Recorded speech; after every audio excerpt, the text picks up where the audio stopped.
ഇപ്പോൾ വയനാട് ഉരുൾ ദുരന്ത സഹായത്തിലെ കേന്ദ്ര അവഗണനയ്ക്കെതിരെ പ്രധാനമന്ത്രിയുടെ വസതിയിലേക്കുള്ള LDF മാർച്ച് തുടങ്ങിയിരിക്കുന്നു. ദുരന്തബാധിതരടക്കം വയനാട്ടിൽ നിന്നുള്ള 165 പേരാണ് ഈ പ്രതിഷേധത്തിൽ പങ്കെടുക്കുന്നത്.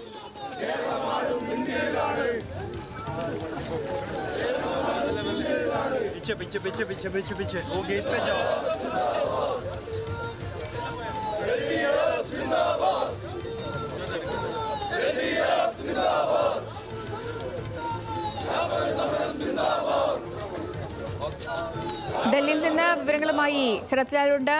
ശരത്ത്, LDF കേന്ദ്ര സർക്കാരിനെതിരെ പ്രതിഷേധം ആരംഭിച്ചിരിക്കുന്നു. കനത്ത സുരക്ഷാ വലയത്തിലാണ് പ്രദേശം. എങ്ങനെയാണ് നിലവിലെ സാഹചര്യം? വളരെ കനത്ത സുരക്ഷാ ക്രമീകരണങ്ങളാണ് ഡൽഹി പോലീസ് ഒരുക്കിയിരിക്കുന്നത്. കാരണം പ്രധാനമന്ത്രിയിലേക്കുള്ള മാർച്ചിനുള്ള അനുമതി നൽകിയിട്ടില്ല. അതുകൊണ്ട് തന്നെ പ്രധാനമന്ത്രിയുടെ ജന്തർ മന്ദിറിൽ പ്രതിഷേധിക്കുകയാണ്. അത് പ്രതിഷേധത്തിലേക്ക് കടക്കുകയാണ് LDF പ്രവർത്തകർ. LDF CPM വയനാട് ജില്ലാ സെക്രട്ടറി K റഫീഖ്, അതേപോലെ CPI ആനി രാജ തുടങ്ങിയവരുടെ നേതൃത്വത്തിലാണ്, ശശിധരൻ്റെ നേതൃത്വത്തിലാണ് ഈ മാർച്ച് നടക്കുന്നത്. പോലീസ് ഓരോ വ്യക്തികളെ പോലും പോലീസ് പരിശോധിച്ചിട്ടാണ് ഈ ജന്തർ മന്ദിറിലേക്ക് തന്നെ കടത്തിവിടുന്നത് സമരഭടന്മാരെ. ഏതായാലും വളരെ ചൂരൽമല വളരെ പ്രതിഷേധം വിറമ്പുന്നുണ്ട്. അതുപോലെ മുൻ MLA കൃഷ്ണപ്രസാദും ഈ പ്രതിഷേധങ്ങൾക്ക് നേതൃത്വം നൽകുന്നു. നമുക്ക് കാണാൻ കഴിയുന്ന വളരെ പ്രതിഷേധത്തോടു കൂടി തന്നെയാണ് ഈ മാർച്ച്. വയനാട് കേരളത്തേക്കില്ലേ, കേരളത്തിൻ്റെ ഭാഗമല്ലേ, അല്ലെങ്കിൽ ക്ഷമിക്കണം, വയനാട് ഇന്ത്യയുടെ ഭാഗമല്ലേ എന്ന മുദ്രാവാക്യമാണ് ഉയർത്തുന്നത്. വയനാടിൻ്റെ പ്രതിഷേധമായിട്ടാണ് ഈ പ്രതിഷേധം ഇപ്പോൾ പ്രതിഷേധം നടക്കുന്നത്. നമുക്ക് വിഷ്വൽ കാണുന്ന പോലെ തന്നെ അത്ര വളരെ കൂടുതൽ ആവേശത്തോടുള്ള ഒരു മുദ്രാവാക്യമാണ് മുഴങ്ങുന്നത്. നമുക്ക് അപ്പോൾ എന്താണ് ആവശ്യങ്ങൾ?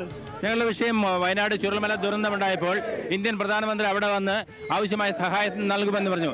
നാളിതുവരെ ഒരു പൈസ പോലും ഞങ്ങൾക്ക് വയനാടിന് അനുവദിച്ചിട്ടില്ല. അപ്പോൾ അതോടൊപ്പം തന്നെ വയനാട്ടിൽ രൂക്ഷമായ വന്യമൃഗശല്യത്തിൻ്റെ വിഷയമുണ്ട്.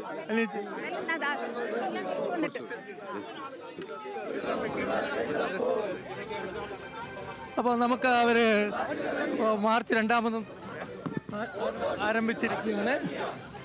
വയനാട് ഉരുൾ ദുരന്ത സഹായത്തിലെ കേന്ദ്ര അവഗണനയ്ക്കെതിരെ പ്രധാനമന്ത്രിയുടെ വസതിയിലേക്കാണ് LDF മാർച്ച്. ജന്തർ മന്ദിറിൽ പ്രതിഷേധിക്കാനാണ് നിലവിൽ സമരക്കാർക്ക് അനുമതി നൽകിയിട്ടുള്ളത്. അവിടേക്കാണ് പ്രതിഷേധ മാർച്ചും പുരോഗമിച്ചുകൊണ്ടിരിക്കുന്നത്. കേന്ദ്രത്തിന്റെ ഭാഗത്തു നിന്ന് വലിയ അവഗണന നേരിടുന്നു. വയനാട് പുനരധിവാസവുമായി ബന്ധപ്പെട്ട് ആവശ്യങ്ങൾ അംഗീകരിക്കണം. പ്രധാനമന്ത്രി കേരളത്തിലെത്തി സ്ഥിതിഗതികൾ നേരിട്ട് ബോധ്യപ്പെട്ട് മടങ്ങിയതിനു ശേഷവും അവഗണന ഇപ്പോഴും തുടരുകയാണ്. തങ്ങൾ ഉന്നയിക്കുന്ന എല്ലാ ആവശ്യങ്ങൾക്കും കേന്ദ്രം സഹായം നൽകണം, കേന്ദ്രത്തിന്റെ ഭാഗത്തു നിന്ന് പരിഗണന ഉണ്ടാകണം എന്നതാണ് പ്രധാന ആവശ്യം സമരക്കാരുടെ. ഇതിൽ എടുത്തു പറയേണ്ട മറ്റൊന്ന്, LDF അവിടെ കേന്ദ്ര സർക്കാരിനെതിരെ സമരം ചെയ്യുമ്പോൾ ഇവിടെ സംസ്ഥാന സർക്കാരിനെതിരെയും ജനകീയ ആക്ഷൻ കൗൺസിലിന്റെ നേതൃത്വത്തിൽ സമരം ഉണ്ട് വയനാട്ടിൽ. ഇപ്പോൾ നമ്മൾ ഈ കാണുന്ന ദൃശ്യങ്ങൾ ജന്തർ മന്ദിറിലേക്കുള്ള LDFന്റെ പ്രതിഷേധം പുരോഗമിക്കുന്നതാണ്.